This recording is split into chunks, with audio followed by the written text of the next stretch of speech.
સંધાન all Gujarat integrated classroom સેટેલાઇટના માધ્યમથી જોડતી કડી એટલે સંધાન.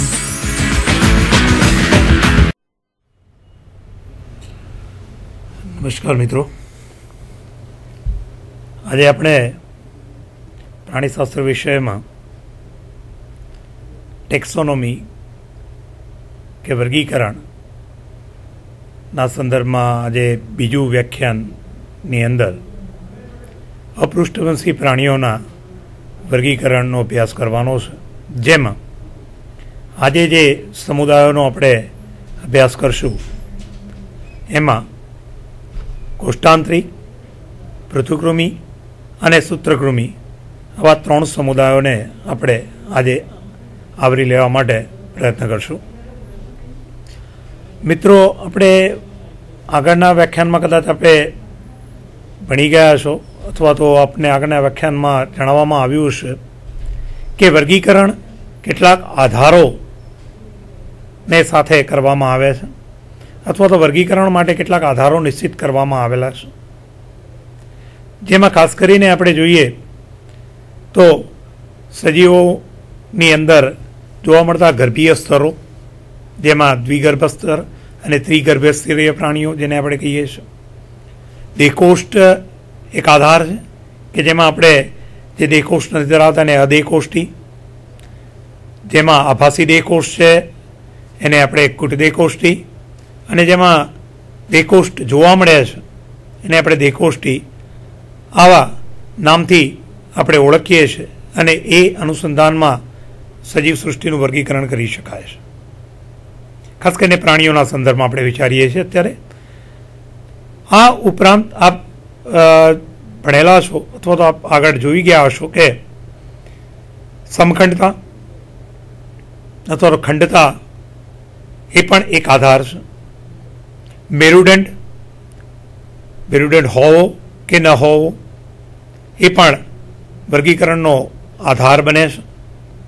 અને આ ઉપરાંત પણ કેટલાય એવા પાસા છે, ધારો કે સમમિતિ, અસમમિતિ, ગોળાકૃતિ કે પછી અરીય સમમિતિ કે દ્વિપાર્શ્વીય સમમિતિ, આવા શબ્દોથી આપ પરિચિત છો, અને આ બધા જ વર્ગીકરણના આધારો બને છે. આ આધારોને સાથે સાથે એક મહત્વનો આધાર એ પણ છે કે સજીવોમાં સ્તરીય આયોજન.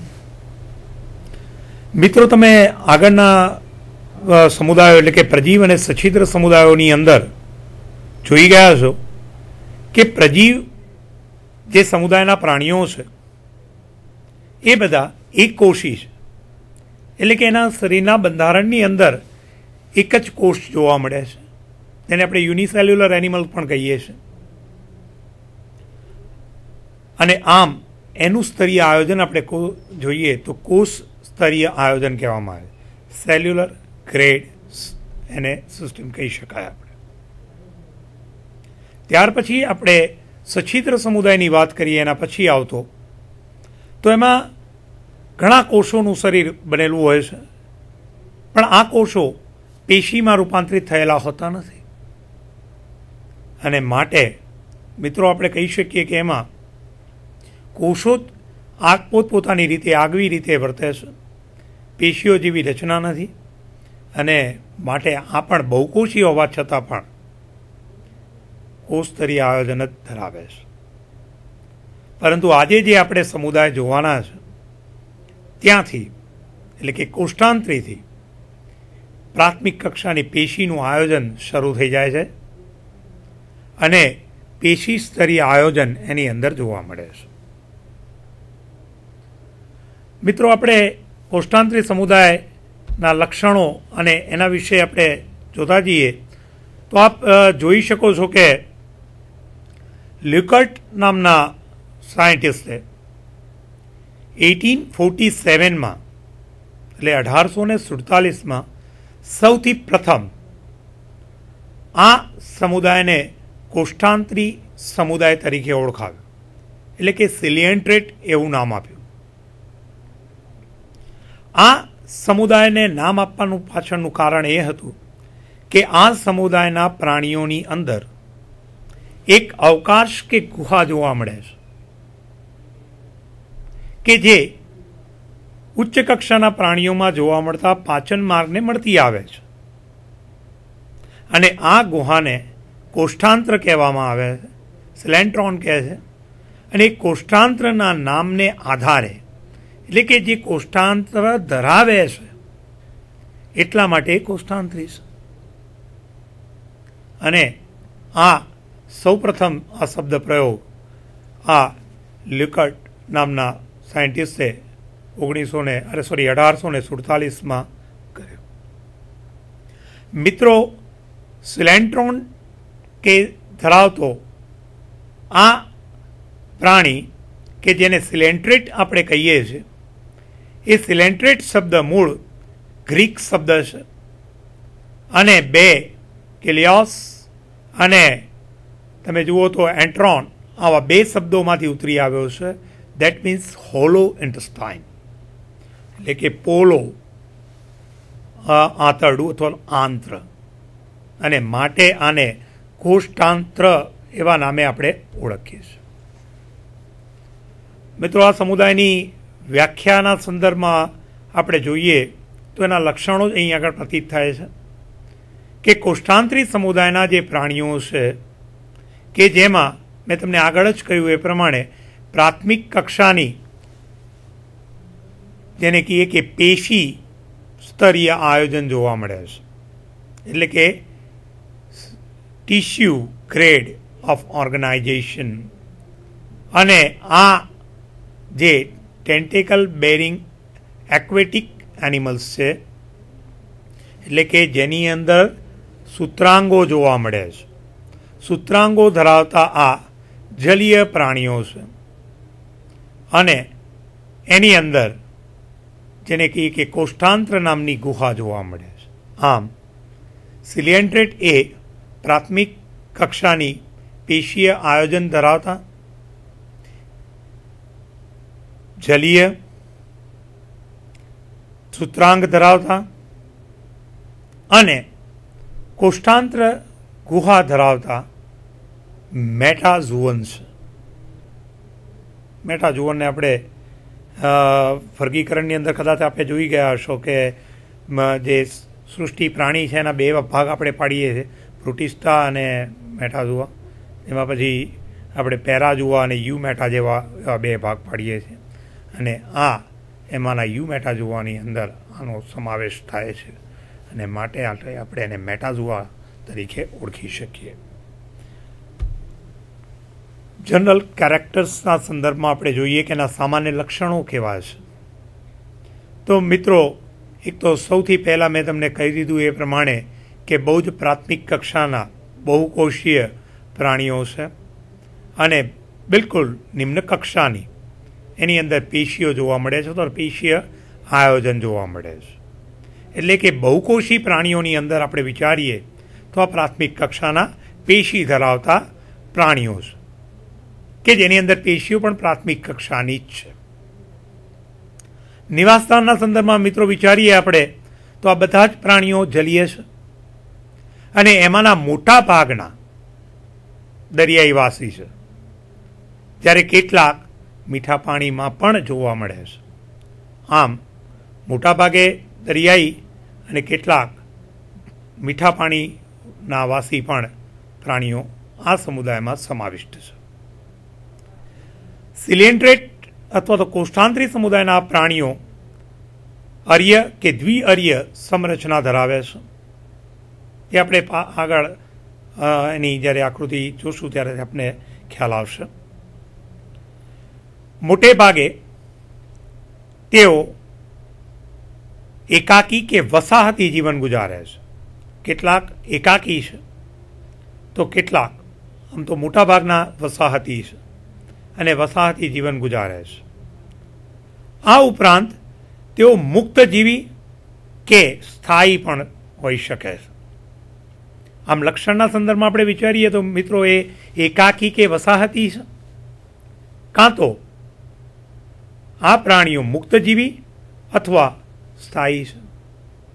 એટલે મુક્તજીવી પણ હોઈ શકે, સ્થાયી પણ હોઈ શકે, એકાકી પણ હોઈ શકે કે વસાહતી પણ પ્રાણીઓ આ સમુદાયની અંદર સમાવિષ્ટ છે.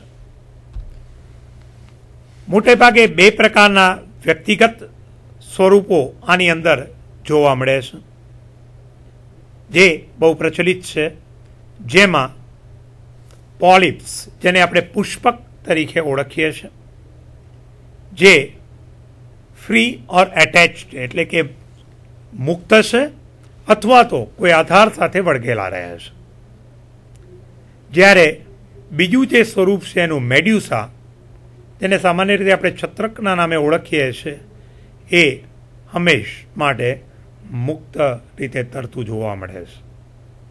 આમ બે સ્વરૂપો એની અંદર જોવા મળે, એક પોલિપ્સ અને બીજું છે મેડ્યુસા, અથવા તો ગુજરાતીમાં આપણે એને પુષ્પક અને છત્રક કહીએ છીએ.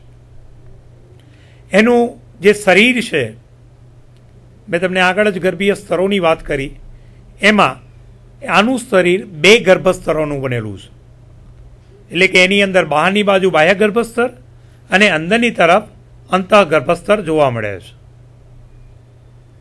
આ બેની વચ્ચે જે અવકાશ જોવા મળે છે, કોષવિહીન મિસોગ્લિયા તરીકે ઓળખવામાં આવે છે, જેને આપણે મધ્ય શ્લેષ્મક એવો પણ શબ્દ શ્લેષ્મક એવો શબ્દ પણ આપણે વાપરી શકીએ છીએ. આમ મુખ્ય બે સ્તરો જ છે, બાહ્ય ગર્ભસ્તર અને અંતઃ ગર્ભસ્તર, અને માટે આ પ્રાણીઓને આપણે દ્વિગર્ભસ્તરી કહીએ છીએ, ડિપ્લોબ્લાસ્ટિક. તો દ્વિગર્ભસ્તરી જે ભાગ છે, વિભાગ છે, એમાં આ ફક્ત એક જ સમુદાયનો સમાવેશ થાય છે પ્રાણીઓની અંદર, અને એ છે કોષ્ઠાંત્રી. બાકી કોષ્ઠાંત્રી પછીના જે બધા પ્રાણીઓ છે, સમુદાયો, એટલે કે પૃથુકૃમિથી માંડીને મેરુદંડી સુધીના, એ બધા જ ત્રિગર્ભસ્તરીની અંદર આવે છે. એટલે કે એના જેને કહીએ કે રચનાની અંદર 3 ગર્ભસ્તરો જોવા મળે છે. તો આમ મિત્રો, દ્વિગર્ભસ્તરી આ શરીર રચના ધરાવે છે. આ પણ એક એનું આગવું લક્ષણ છે. આપણે એક્ટોડર્મ એટલે કે બાહ્ય ગર્ભસ્તર અને અંતઃ ગર્ભસ્તરની જ્યારે વાત કરીએ છીએ, ત્યારે એક વિશિષ્ટ પ્રકારના કોષો આની અંદર જોવા મળે છે, જેને આપણે ડંક કોષોના નામે ઓળખીએ છીએ, નિમેટોસાઇટ. અને આ ડંક કોષો આ પ્રાણીઓની એક લાક્ષણિકતા કેવી હોય તો કહી શકાય છે, અને એ ખાસ કરીને એડેશનનું કામ કરે છે, ડિફેન્સ, ઓફેન્સ અને ફૂડ કેપ્ચર આવા કાર્યો સાથે એ સંકળાયેલા છે. એટલે રક્ષણ, ભક્ષણ, ખોરાક ગ્રહણ વગેરે કાર્યો સાથે એ સંકળાયેલા જોવા મળે છે. મિત્રો, અહીં આગળ એ ઉલ્લેખ કરવો ખૂબ જરૂરી છે કે આના ડંકોષોમાં હિપ્નોટોક્સિન નામનું એક ઝેર રહેલું છે, જે નાના કદના પ્રાણીઓને મૃત્યુ સુધી પહોંચાડી શકે છે, જ્યારે મોટા કદના પ્રાણીઓને એ એક પ્રકારની ખંજવાળ અથવા તો એક એલર્જીક અસર ઊભી કરે છે, અને શિકાર પકડવા માટે આ પ્રાણીઓ આનો બહોળા પ્રમાણમાં ઉપયોગ કરે છે. સાથે સાથે એના રક્ષણમાં પણ એ અત્યંત મહત્ત્વની ભૂમિકા ભજવે છે. તો આવું ડંક કોષો એ એની અંદર આવેલા છે, અને આ બધા જ પ્રાણીઓ દ્વિગર્ભસ્તરી છે, માટે એમાં દેહકોષનો અભાવ છે. દેહકોષ આની અંદર જોવા મળતો નથી. મિત્રો, અહીં આગળ આપણે આકૃતિ દેખાઈ રહી છે, જે આકૃતિ ડંક કોષની છે, અને એની અંદર વચ્ચે આપ જોઈ શકો છો કે આકૃતિની અંદર મારું કર્સર આપને દેખાય છે. આ વચ્ચે ડંકાંકિકાનો આખો ભાગ એની અંદર બતાવેલો છે, અને આ આખો એક ડંક કોષ બતાવ્યો છે, અને આ એક ચાબુક જેવી એની અંદર રચના આપણે દેખાય છે. તો આ એક લાક્ષણિક આપણે ડંક કોષની અહીં આગળ આકૃતિ બતાવી છે, કે જે એને રક્ષણમાં અને ખોરાક ગ્રહણની અંદર અને પોતાના બચાવ, સ્વબચાવમાં પણ એને મદદ કરે છે. આ ઉપરાંત અન્ય લક્ષણોની અંદર ખાસ કરીને મેં હમણાં આગળ આપણે શરૂઆત કરી ત્યારે કહ્યું કે એની અંદર એક ગુહા જોવા મળે છે, એક અવકાશ જોવા મળે છે, જેને આપણે સિલેન્ટ્રોન અથવા તો કોષ્ટાંત્ર તરીકે ઓળખ્યો છે, જેને આપણે બીજા શબ્દમાં ગેસ્ટ્રો વેસ્ક્યુલર કેવિટી તરીકે પણ ઓળખીએ છીએ. ગેસ્ટ્રોવેસ્ક્યુલર કેવિટી એ એક પ્રકારનો અવકાશ છે, જેને આપણે કોષ્ટાંત્રના નામે કે સિલેન્ટ્રોનના નામે આપણે ઓળખ્યો છે. અને એ મેં તમને આગળ જ કહ્યું એ પ્રમાણે કે ઉચ્ચ કક્ષાના પ્રાણીઓમાં જોવા મળતા પાચન માર્ગને મળતો આવે છે. અને આ જે અવકાશ છે, આ જે ગુહા છે, એ એક જ છેડે ખુલે છે, એટલે કે એને એક જ ઓપનિંગ છે.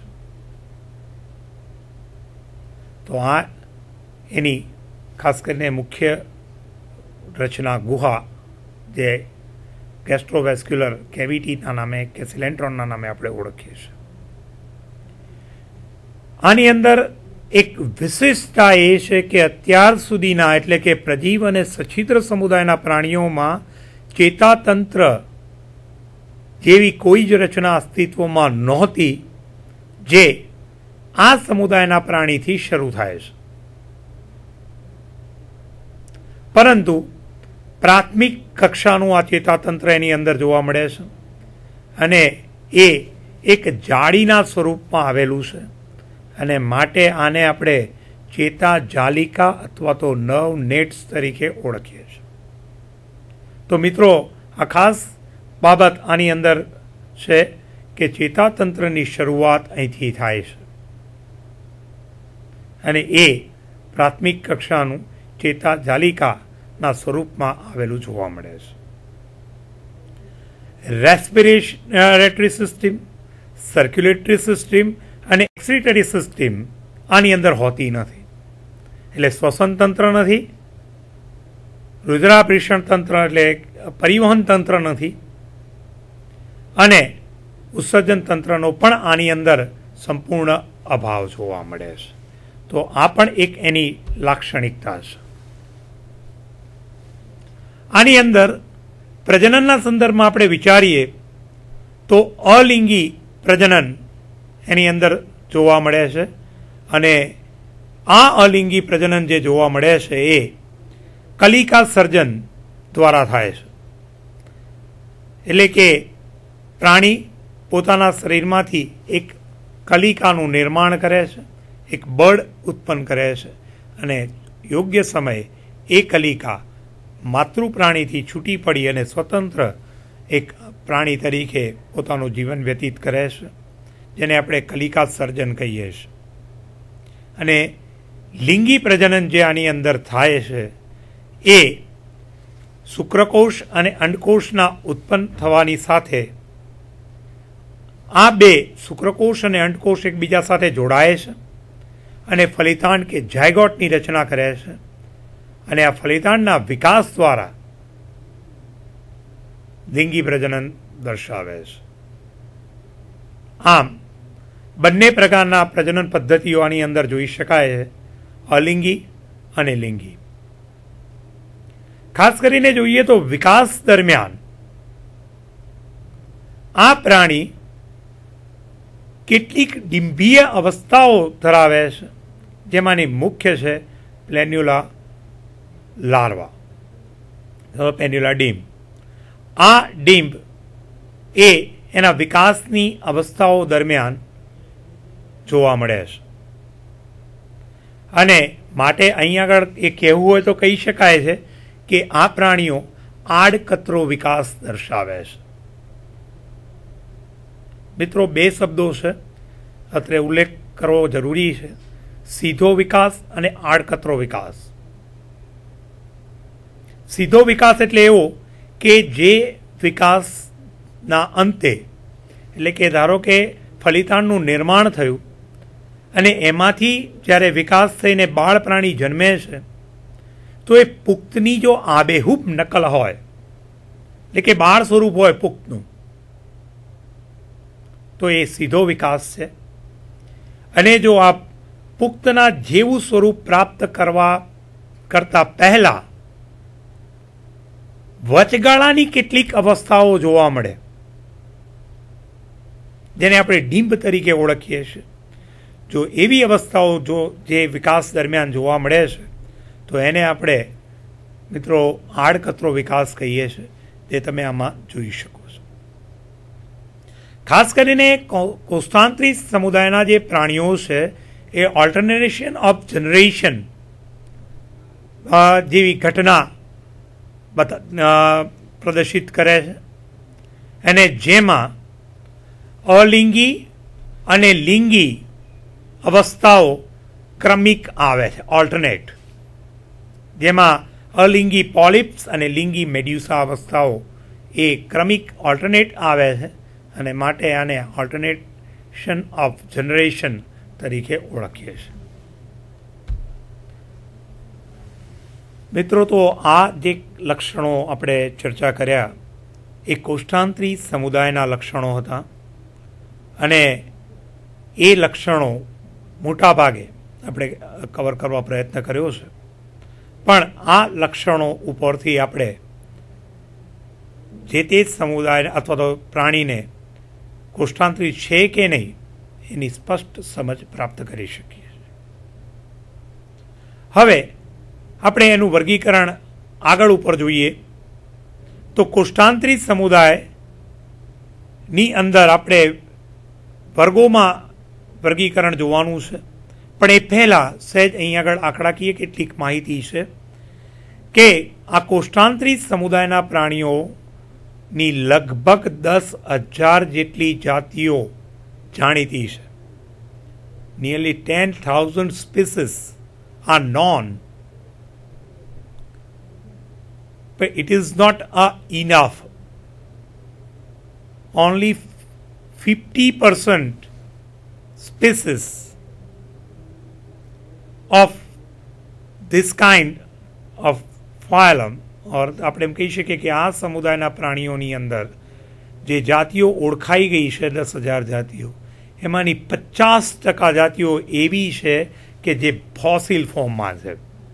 મિત્રો, અહીંયા આગળ આ બહુ મહત્વની બાબત છે કે જેને આપણે અશ્મિ સ્વરૂપે જ જોઈ છે અને અશ્મિ સ્વરૂપે ઓળખવા પ્રયત્ન કર્યો છે.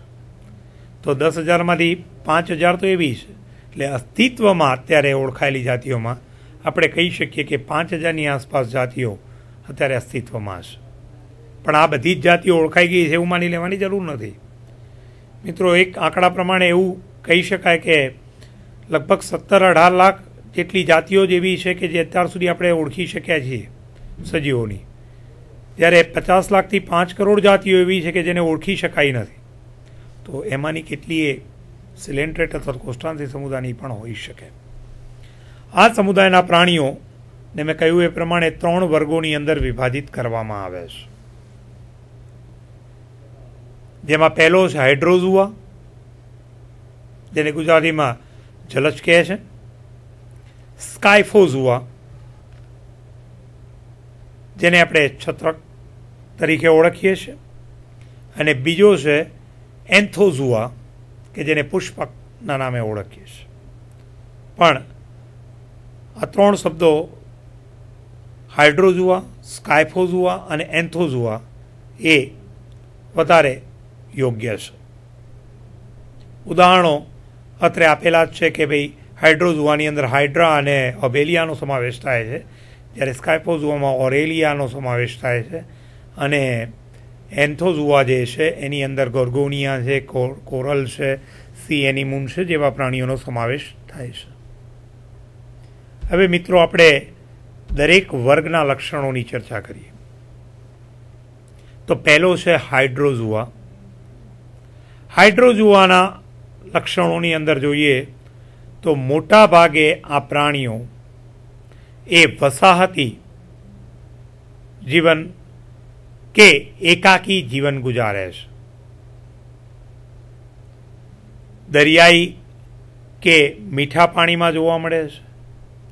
મોટે ભાગે જે વસાહતી છે એ બધા દરિયાઈ છે, અને એકાકી છે એ મીઠા પાણીમાં જોવા મળે. બેસ્ટ એક્ઝામ્પલ આની અંદર એકાકીનું હાઇડ્રા છે. આનું જીવનચક્ર જે છે એ જેને કહીએ કે એસેક્સ્યુઅલ પોલિપ્સ એટલે અલિંગી પુષ્પક અને લિંગી છત્રક અથવા તો મેડ્યુસા સ્ટેજમાંથી પસાર થાય છે અથવા તો સ્ટેજ દર્શાવે છે. આનું રિપ્રોડક્શન માટેના જે સેલ એટલે પ્રજનન માટેના જે કોષો છે એ મોટે ભાગે એક્ટોડર્મલ પ્રોડક્ટ છે, એટલે બહાર શરીરની બહારથી ઉત્પન્ન થાય છે અને પ્રજનનની ક્રિયામાં એ મદદ કરે છે. માટે તમે ઘણી વખતે હાઇડ્રા ભણતા હોય ટાઈપ, તો હાઇડ્રાની અંદર મિત્રો આપ જોઈ ગયા છો કે હાઇડ્રાની અંદર બંને બાજુ ઘણી વખતે જ્યારે પ્રજનન એટલે જનન પિંડો ધરાવતો હાઇડ્રાનો છેદ હોય અથવા તો એની હોલ માઉન્ટ તમે સ્લાઇડમાં જુઓ તો બંને બાજુ તમને શુક્રપિંડ અને અંડપિંડ જેવી રચનાઓ જોવા મળે છે. અને આ શુક્રપિંડ અને અંડપિંડ જેવી રચનાઓ એની એક્ટોડર્મલ ડેરિવેટિવ્સ છે અને એમાંથી જનન કોષોનું નિર્માણ થાય છે. ખાસ કરીને તમે જુઓ તો આની અંદર હોલો પ્લાસ્ટિક પ્રકારનું ક્લિવેજ જોવા મળે છે અને એમ્બ્રિયો એનો સિલિએટેડ છે, જેને આપણે પેન્યુલા તરીકે ઓળખીએ છીએ. ઉદાહરણો મિત્રો જોઈ શકો છો તમે કે તમારી સ્ક્રીનની આ બાજુ મારું કર્સર છે, આ હાઇડ્રા બતાવ્યું છે. હાઇડ્રાની અંદર આપ ટેન્ટેકલ્સ જોઈ શકો છો, સૂત્રાંગો, અને આ એની બોડી છે નળાકાર. નળાકાર છે એટલે આપણે પોલિપ્સ કહીએ છીએ ને પુષ્પક. અને મેં તમને આગળ વાત કરી હતી કે કલિકા જે સર્જન જોવા મળે છે એ કલિકા પણ તમે આની અંદર બહુ સ્પષ્ટ જોઈ શકો છો. એટલે આ હાઇડ્રા વિથ બર્ડ છે અથવા તો કલિકા ધરાવતો હાઇડ્રાનો આ એક આકૃતિ અહીં આગળ દર્શાવેલી છે. મિત્રો આ ખાસ કરીને આપણે જોયું કે ઓબેલિયાની અંદર જે છે એનો આ આકૃતિ છે, જો કે આખું લાઈફ સાયકલ એનું બતાવ્યું છે. અને મિત્રો આખી ઓબેલિયા કોલોની છે અને આ કોલોનીની અંદર તમે જોઈ શકો છો કે આ એનું મેડ્યુસા ફોર્મ છે અને આ એનું પોલિપ ફોર્મ છે. તો આમ ઓલ્ટરનેશન ઓફ જનરેશન પણ તમે આની અંદર બહુ સ્પષ્ટ જોઈ શકો છો. મિત્રો આ બીજું પ્રાણી આ વર્ગનું ફાઇસેલિયા, જેને આપણે ફિરંગી મનવાર કહીએ છીએ. ફિરંગી મનવાર ફાઇસેલિયા જે આની અંદર જોવા મળે છે આ વર્ગની અંદર, એ ફાઇસેલિયાની અંદર આપ જોઈ શકો છો કે વસાહતી પ્રાણી છે. કઈ રીતે વસાહતી છે તો મિત્રો મારા કર્સરને આપ ધ્યાનથી જોશો તો તમને ખ્યાલ આવશે કે આ ઉપરનો જે ભાગ અત્યારે મારું કર્સર જ્યાં ફરી રહ્યું છે એ ભાગ જે છે એ એનો નેમેટોફોર અથવા તો આપણે જેને એનો હવાનો ફુગ્ગો કહીએ છીએ, જે તરતી અવસ્થા છે. અને આ નીચે જે દેખાય છે મિત્રો, આ બધા એની અંદર જોવા મળતા જુદા જુદા પ્રાણીઓ છે. ખાસ આની અંદર એ વિશેષતા એ છે કે આ પ્રાણીઓ કાર્યની વહેંચણી ધરાવે છે અથવા તો કાર્યની વહેંચણી જોવા મળે છે, જેમાં પોષણનું કાર્ય કરતા પ્રાણીઓ જુદા છે, પ્રજનનનું કાર્ય કરતા પ્રાણીઓ જુદા છે, કે રક્ષણનું કાર્ય કરતા પ્રાણીઓ જુદા છે. આમ દરેક કાર્ય સાથે સંકળાયેલા પ્રાણીઓ એક જ સ્થાને એક જ આધાર નીચે જોવા મળે છે અને એ આખી વસાહત એ રીતે કાર્યની વહેંચણીને આધારે નિર્માણ થઈ અને પ્રાણીનું જીવન વ્યતીત થાય છે. બીજી એક વિશેષતા ફાઇસેલિયાની છે કે ફાઇસેલિયાને મેન ઓફ વોર કહે છે. એટલે કે આ પ્રાણીની અંદર જે ડંકોશો છે, મેં તમને આગળ વાત કરી એ પ્રમાણે કે એની અંદર હિપ્નોટોક્સિન નામનું ઝેર છે અને જૂના જમાનામાં યુદ્ધોમાં આનો ઉપયોગ થતો હતો અને માટે આને મેન ઓફ વોર તરીકે પણ ઓળખવામાં આવે છે. મિત્રો એની બાજુમાં આપ ફિગર જોવો છો એ એકદમ પર્પલ કલરનું આખું એક પ્રાણી બહુ સ્પષ્ટ તમને દેખાય છે અને આ છે પોર્પીટા. તો આમ આ ચાર પ્રાણીઓ એ હાઇડ્રોઝોઆની અંદર આવે છે. ત્યાર પછી સ્કાયફોઝોઆ. સ્કાયફોઝોઆની અંદર જુઓ તો ઓનલી મેડ્યુસોઇડ ફેઝ જ જોવા મળે છે. આમ પણ એમ કહી શકાય કે જોવા મળે છે એમ આપણે સીધું કહેવું અહીં આસ્થાને રહેશે, પણ એમ કહી શકાય કે પ્રભાવી છે. એટલે છત્રક સ્વરૂપ આની અંદર પ્રભાવી છે. પોલિપ સ્વરૂપ કાં તો ગેરહાજર હોય છે, કાં તો રિડ્યુસ થઈ ગયેલું હોય છે, એટલે ધીમે ધીમે નાશ પામી ગયેલું હોય છે. એટલે જ્યારે પુખ્ત અવસ્થામાં આપે જુઓ તો એની અંદર તમને છત્રક સ્વરૂપ જોવા મળે છે. બીજું, આની અંદર જે સેલ્યુલર મિસોગ્લિયા એબસેન્ટ હોય છે. એટલે મેં તમને આગળ આપતો છું કે આપણે ચર્ચા કરી ગયા છીએ કે દેહકોષ્ઠ નથી, દ્વિગર્ભસ્તરી પ્રાણી છે, એટલે વચ્ચે કોષીય મિસોગ્લિયા હોતું નથી, ખાલી એની અંદર પ્રવાહી ભરેલું હોય છે અને માટે એની અંદર આપણે કહીએ છીએ કે આમાં દેહકોષ્ઠનો અભાવ છે. Reproductive cell are usually developed from the endoderm, એટલે કે પહેલાંમાં આપણે જોયું કે બાહ્ય ગર્ભસ્તરમાંથી કોષો ઉત્પન્ન થાય છે, પ્રજનન કોષો. તો આની અંદર આ વર્ગના પ્રાણીઓની અંદર અંતઃગર્ભસ્તરમાંથી ઉત્પન્ન થાય છે. આ બંનેની અંદર મુખ્ય તફાવત ગણી શકાય. અને આ પ્રાણીઓનો એટલે આ જે પ્રાણીઓ ધરાવતો વર્ગ છે આખો, એટલે સ્કાયફોઝુઆ, એના ટોટલી જે પ્રાણીઓ છે બધા જ દરિયાઈ છે, એટલે દરિયામાં જ જોવા મળે છે.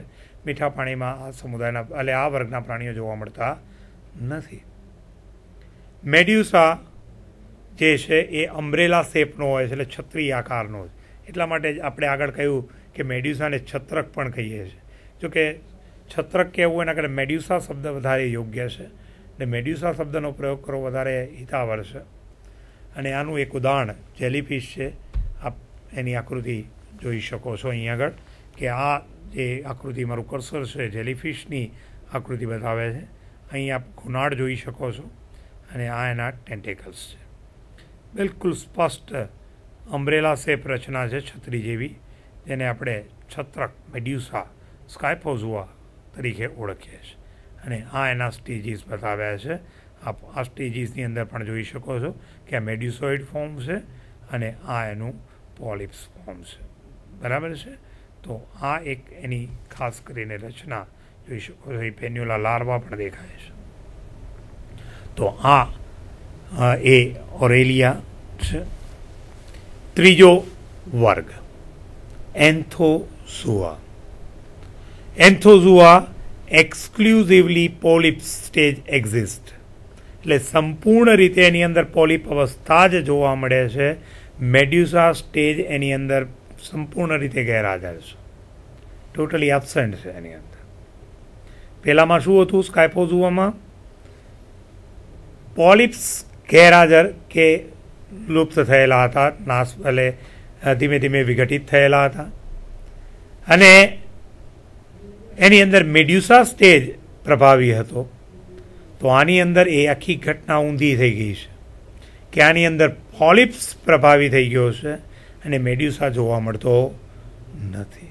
અને માટે મેં તમને આગળ જ્યારે વર્ગીકરણ શરૂ કર્યું ત્યારે કહ્યું કે આ વર્ગોને આપણે એન્થોઝુઆને પુષ્પકના નામે પણ ઓળખીએ છીએ, ગુજરાતીમાં ખાસ કરીને. બીજા લક્ષણોની અંદર મિત્રો આપણે જોઈએ તો આ પ્રાણીઓ પણ એક્સક્લુઝિવલી મરાઇન છે, એટલે સંપૂર્ણ રીતે દરિયાઈ છે. Reproductive cell develop in mesentery and they are endodermal in origin, એટલે અંતઃગર્ભસ્તરમાંથી એ ઉત્પન્ન થતા જોવા મળે છે. એક્ટોડર્મ સિક્રેટ એક્ઝોસ્કેલેટન, એટલે બાહ્ય ગર્ભસ્તર છે એ જેને કહીએ કે બાહ્ય કંકાલનું ઉત્સર્જન કરે છે, તો નિર્માણ કરે છે, કે જે કેલ્શિયમ કાર્બોનેટ કે કેરેટીનના બનેલા છે. અને આ કેલ્શિયમ કાર્બોનેટનો જે સ્ત્રાવ કરે છે મિત્રો, એના આધારે કોરલની રચના થાય છે, પરવાળાની રચના થાય છે. અને બધા જ પરવાળા કોરલ્સ એ આની અંદર સમાવિષ્ટ છે. તો આ કેલ્શિયમનો જે સ્ત્રાવ આની અંદર બહારના સ્તરોમાંથી થાય છે, એને આધારે આપણે આ પ્રાણીઓ જ્યારે મૃતપાય થાય છે ત્યારે આ કેલ્શિયમ કાર્બોનેટ સખત બનતો જાય છે અને અંતે એક પથ્થરનું સ્વરૂપ ધારણ કરી લે છે. અને આપણને કોરલ આપણે જોઈએ છે કે કોરલ પથ્થર જેવી દેખાય છે, એનું કારણ કેલ્શિયમ કાર્બોનેટ કે કેરેટીન છે. એન્ડોસ્કેલેટન ઓલ્સો પ્રેઝન્ટ, એન્ડોસ્કેલેટન પણ આની અંદર જોવા મળે છે. ઉદાહરણો, હા, એક બીજી વાત ખાસ કરીને એનું છેલ્લું લક્ષણ છે કે મુખ જે એનું છે એ કંટનળી અથવા તો સ્ટોમોડેમ એટલે જેને આપણે જઠર જેવી રચના કહીએ છીએ એની અંદર ખુલતું જોવા મળે છે. ઉદાહરણોની અંદર આપણે ખાસ કરીને જે જોવાના છે સી એનિમોન, કોરલ અને ગોર્ગોનિયા. જો પહેલી અહીં આગળ કોરલની ફિગર મિત્રો બતાવેલી છે. આપણે કોરલ જોયેલી છે પણ જીવંત કોરલ નથી જોયેલી. અને કદાચ આપ દરિયા કિનારે ગયા હો અને ખડકાળ દરિયા કિનારે જો તમે જોઈ હોય તો તમે મિત્રો કદાચ અનુભવ્યું હશે કે દરિયાની અંદર કોઈ એક પથ્થર કે કોઈ એક વિસ્તારની અંદર જાણે એક ચોક્કસ કલરની આમ ચાદર પાથરેલી હોય પથ્થર ઉપર, એવી એક રચના આપ દૂરથી જોઈ શકો છો. અને આ કુદરતની એક શ્રેષ્ઠ રચના તમે આકૃતિમાં જોઈ શકો છો. કેટલા રંગ તમને દેખાય છે અને આ બધી જ કોરલ છે. મિત્રો, આ બધી જ કોરલની ફિગરો આપ દૂરથી બહુ ક્લિયર કટ અહીં આગળ જોઈ રહ્યા છો અને દરેકનો કંઈક આકાર, કંઈક શેપ જુદો જુદો છે અને દરેકના એક ચોક્કસ પ્રકારો છે. આપણે અત્યારે પ્રકારોની ચર્ચામાં નથી પડતા, પણ આ એના ચોક્કસ પ્રકારો છે. અને નીચે એક ફિગર મેં મૂકી છે કે જેમાં તમને આ પ્રાણીઓ દેખાય છે. પોલિપ્સ દેખાય છે મિત્રો. આ દરેકે દરેક, મારો કર્સર ફરી રહ્યો છે, આ એક એક પ્રાણી છે. તો આ કોરલ્સ છે. આ બીજું પ્રાણી આ સમુદાય આ વર્ગનું સમુદ્ર ફૂલ. દરિયા કિનારે જ્યારે શાંત કોઈ દરિયા કિનારે કોઈ હલચલ ન હોય, કોઈ ખલેલ ન પહોંચતી હોય અને જો આ પ્રાણીઓ દરિયા કિનારે જોવા મળે તો મિત્રો તમે જાણે દરિયા કિનારે ફૂલ ખીલી હોય એવી તમને રચનાઓ દેખાય છે. તમે આકૃતિમાં પણ કલર ફોટોગ્રાફ્સમાં જોઈ શકો છો કે કેટલી સુંદર એક ફૂલ જેવી રચના જોવા મળે છે અને જેને એટલા માટે સમુદ્ર ફૂલ એવું નામ આપ્યું છે. આ એની બોડી છે આખી સમુદ્ર ફૂલની. આ એક આખી બોડી છે એની, જે મારું કર્સર ફરી રહ્યું છે. તેને નળાકાર રચના છે આખી તમને દેખાય છે પોલિપ્સની. અને આ ટેન્ટેકલ્સ છે, આ બધા સૂત્રાંગો. મોટાભાગે આટલો ભાગ એનો કાદવની અંદર કે દરિયાની અંદર ખૂંપેલો રહે છે, જ્યારે આટલો જ ભાગ એની અંદર બહાર હોય છે અને માટે તમને ફૂલ જેવું દેખાય છે. મોટે ભાગે મેં આ પ્રાણીને ખાસ કરીને બેટ દ્વારકાની અંદર જે હનુમાન દાંડી વિસ્તાર છે ત્યાં આગળ જીવંત સ્વરૂપમાં પ્રવાસ દરમિયાન જોયેલું છે. પણ આ પ્રાણીને જોવો એક લાવો છે. બીજું પ્રાણી તમને દેખાય છે મિત્રો કે ગોર્ગોનિયા. એક પાંખ જેવી આમ રચના હોય, તમને આમ લાગે કે કંઈક વાયરની કંઈક રચના કરેલી છે એવું તમને અહીં ભાસ થાય છે. અને એ પ્રાણી છે ગોર્ગોનિયા છે, એ પણ આ વર્ગની અંદર સમાવેશ છે. તો આમ મિત્રો આ સમુદાય કોષ્ટાંતરી સમુદાય અહીં આગળ પૂરો થાય છે. અને કોષ્ટાંતરી સમુદાયની અંદર આપણે એના લક્ષણો અને એના ત્રણેય વર્ગના લક્ષણો અને એના ઉદાહરણો અને એની આકૃતિઓ કે ફિગર્સ આપણે ફોટોગ્રાફ સાથે જોઈ. હવે મિત્રો આપણે પૃથુકૃમિ સમુદાયને જોવાનો છે. પૃથુકૃમિ સમુદાયના લક્ષણોને આપણે જોઈએ. જો કે એનું વર્ગીકરણમાં સ્થાન હમણાં જ આપણે જોઈ ગયા એ પ્રમાણે જુઓ મિત્રો તમે કે યુકેરિયોટ આ સૃષ્ટિ છે અને એની ઉપસૃષ્ટિઓ બે પ્રોટિસ્ટા અને મેટાઝુઆ. મેટાઝુઆની અંદર યુમેટાઝુઅનમાં બે, જેને દ્વિગર્ભસ્તરી અને ત્રિગર્ભસ્તરી. દ્વિગર્ભસ્તરીની અંદર કોષ્ટાંતરી આવે છે, હમણાં આપણે જોઈ ગયા સમુદાય. અને ત્રિગર્ભસ્તરીની અંદર દેહકોષ્ઠી, એટલે દેહકોષ્ઠને આધારે એના પ્રકાર પડે 3, જેમાં અદેહકોષ્ઠી, કુટદેહકોષ્ઠી અને દેહકોષ્ઠી. જેમાં પૃથુકૃમિ જે આપણે ભણવાનું છે એ ખાસ કરીને અદેહકોષ્ઠીમાં આવે, જ્યારે બીજો જે સમુદાય જે જોવાનો સૂત્રકૃમિ કે જે કુટદેહકોષ્ઠીની અંદર સમાવિષ્ટ છે. અને બાકીના બધા સમુદાય દેહકોષ્ઠી સમૂહમાં આવે છે.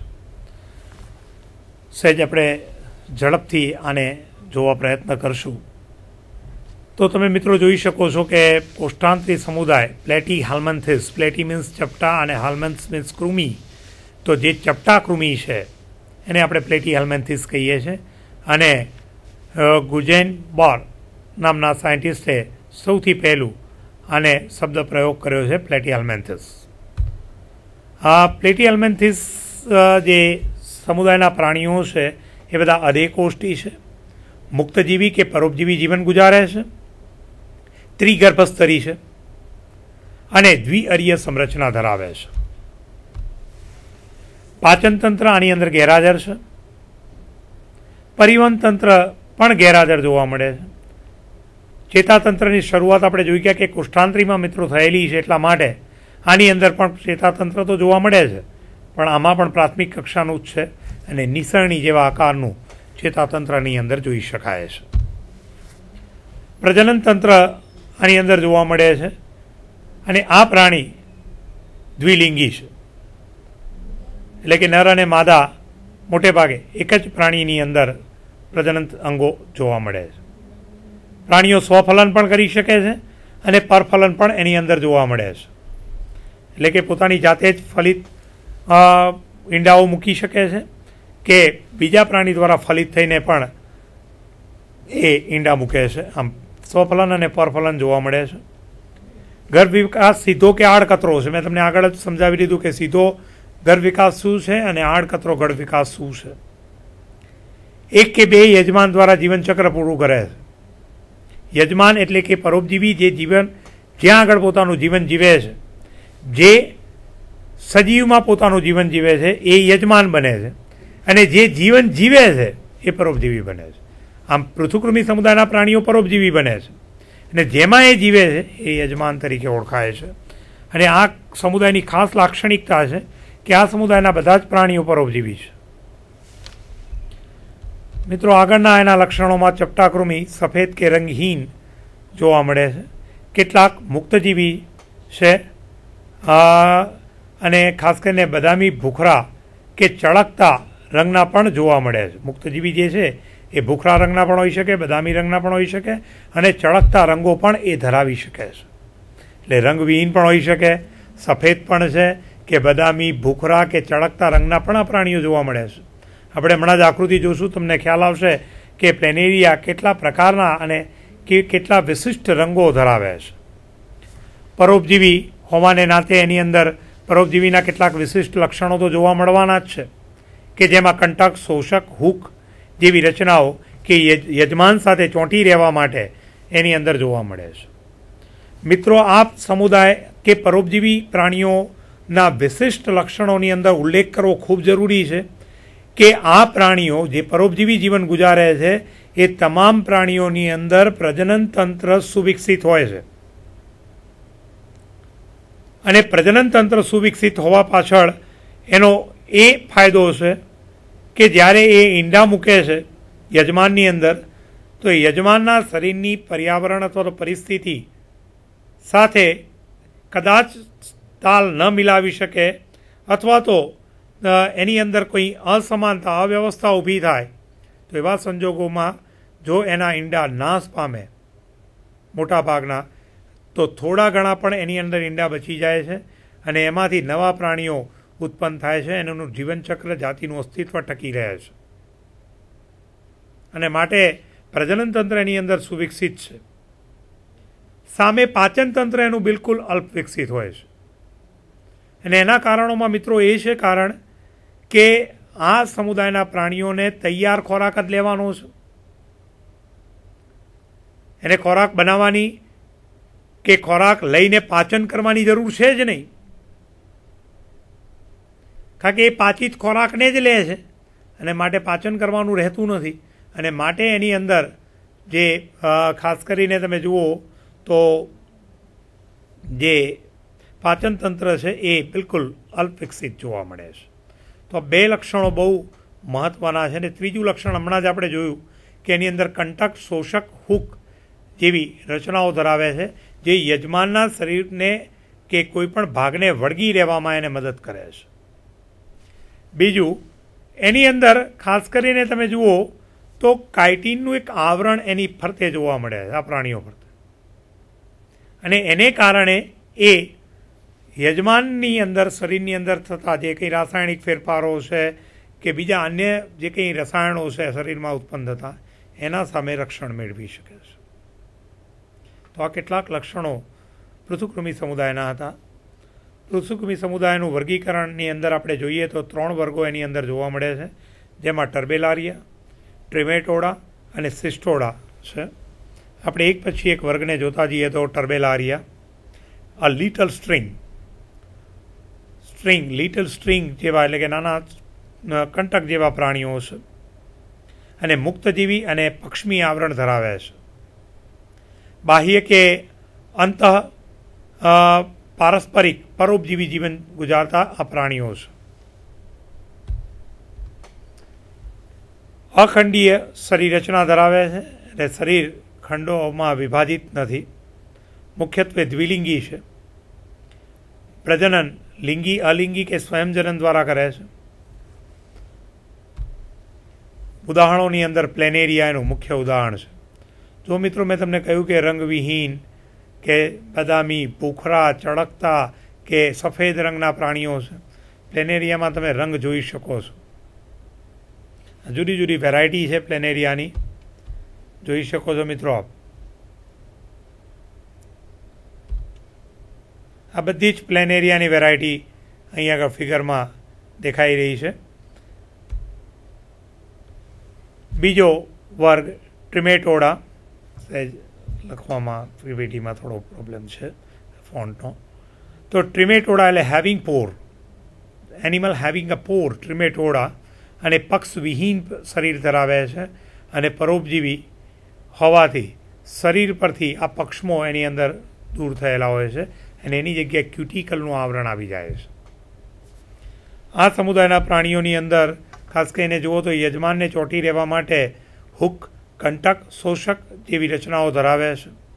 અંતઃ પરોપજીવી છે આ બધા પ્રાણીઓ, પર્ણ જેવી રચના ધરાવે છે અને અખંડિત શરીર રચના જોવા મળે છે. તેમાં મિત્રો આપ જોઈ શકો છો કે અહીંયા આગળ લીવર ફ્લુક અથવા યકૃત કૃમિની આકૃતિ દેખાડેલી છે. મિત્રો બીજું પાચનતંત્ર એનું અપૂર્ણ છે અને અપૂર્ણ પાચનતંત્ર એટલે કે એક છેડે ખુલે છે, બીજે છેડે બંધ છે.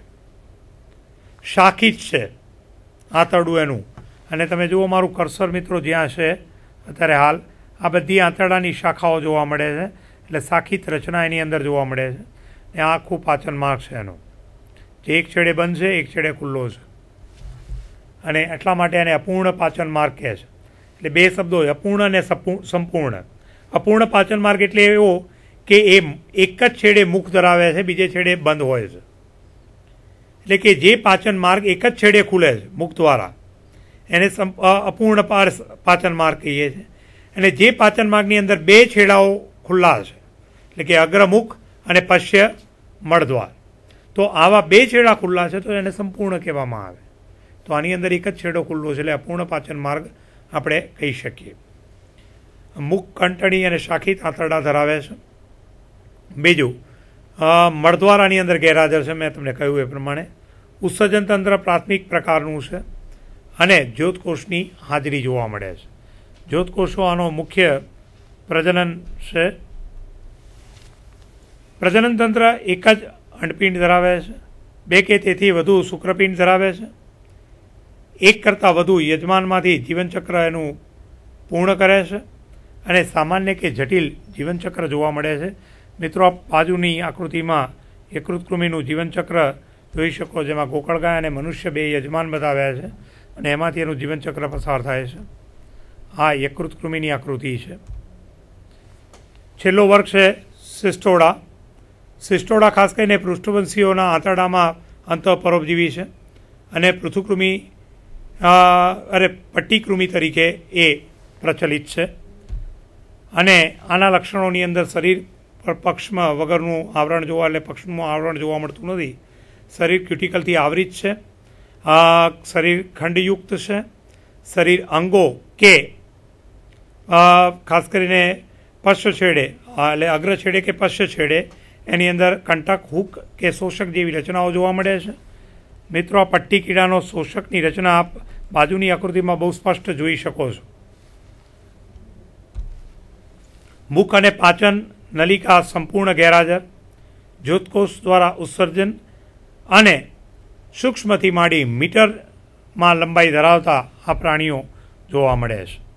પ્રજનન તંત્રમાં પ્રત્યેક ખંડ કે 2 સંખ્યામાં ખંડ એટલે 2 ખંડો દ્વિલિંગી પ્રજનન અંગો ધરાવે છે. એટલે એક નર ધરાવે, એક માદા ધરાવે, અથવા એક જ ખંડમાં નર અને માદા પ્રજનન અંગો જોવા મળે છે.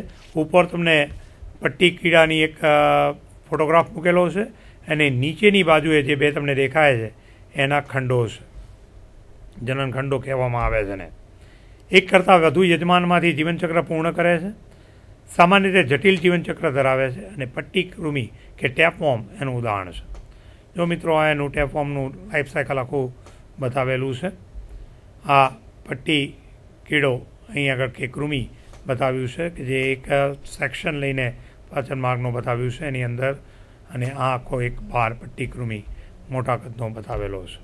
આ પણ પટ્ટી કૃમિ છે. આ પણ આ પટ્ટી કૃમિ છે. હવે સમુદાય બદલાઈ જાય છે સૂત્રકૃમિ. મિત્રો, સમયનો અભાવ છે એટલે આપણે ઝડપથી આના લક્ષણોને પૂર્ણ કરશું. કે આ બધા નિમેથાલ્મિસ, સૌથી પહેલું નામ ગેગનબર્ગ એ આપ્યું 1859માં, પણ પાછળથી એવું નક્કી થયું કે આ પ્રાણીઓ તો કુટદેકોષ્ઠી છે અને માટે ગ્રોબેન એ 1910માં એટલે 1910ની અંદર એને એસેલ્મેન્થિસ એવું નામ આપવામાં આવ્યું છે. એના લક્ષણોમાં જોઈએ તો દ્વિઅરીય સંરચના, ત્રિગર્ભસ્તરી, કુટદેકોષ્ઠી, અંગતંત્રની હાજરી અને પ્રાણીઓ સૂક્ષ્મથી માંડીને મીટર સુધીની લંબાઈ ધરાવતા જોવા મળે છે. પરોપજીવી બધા જ પ્રાણીઓ છે. નળાકાર શરીર રચના ધરાવે છે. ક્યુટિકલની એની અંદર હાજરી જોવા મળે છે શરીરની ફરતે. પાચન નલિકા સીધી છે અને પાચન માર્ગ સંપૂર્ણ જોવા મળે છે. એટલે અગ્ર તરફ મુખ અને પશ્ચ તરફ મળદ્વાર આવેલો છે. કંઠનળી સ્નાયુમય છે. શ્વસન અને પરિવહન તંત્ર આની અંદર ગેરહાજર છે. ઉત્સર્જન એની અંદર થાય છે અને શરીરના પશ્ચ બાજુએ આવેલી 2 નલિકાઓ મારફતે ઉત્સર્જનની ક્રિયા થાય છે અને લિંગી પ્રજનન ધરાવે છે. એનો એક જ વર્ગ જાણીતો છે, નિમેટોડા. અને આ નિમેટોડાની અંદર પરોપજીવી પ્રાણીઓ છે બધા, અને એ પણ ક્યુટિકલની હાજરી અને પક્ષમો એની અંદર ગેરહાજર છે. પાચનતંત્ર સંપૂર્ણ નળાકાર શરીર રચના ધરાવે છે. અદેકોષ્ઠી પ્રાણીઓ છે અને વિશિષ્ટ લક્ષણ એનું કે નર માદા કરતાં કદમાં હંમેશા નાનો હોય છે. આ વિશિષ્ટ લક્ષણ એ આ બધા જ પ્રાણીઓ સૂત્રકૃમિ વર્ગના બધા જ એટલે સૂત્રકૃમિ સમુદાયના બધા જ સમુદાયના પ્રાણીઓની અંદર આ જોવા મળે છે.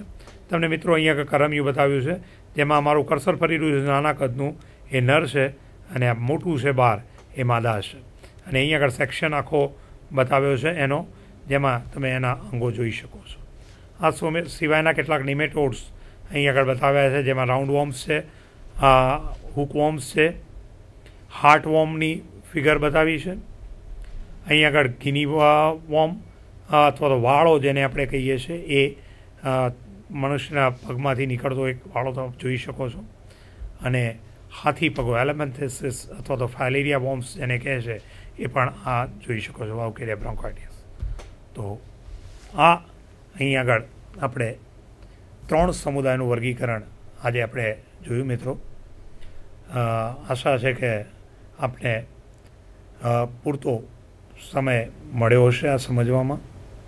અને આમ વર્ગીકરણનો આ જે સેશન છે 2 ભાગમાં આપણે વહેંચ્યો હતો, અપૃષ્ઠવંશીનો એ પૂર્ણ થાય છે. હવે આગળના વ્યાખ્યાનમાં એક નવા વિષય સાથે આપણે મળીશું. ત્યાં સુધી નમસ્કાર.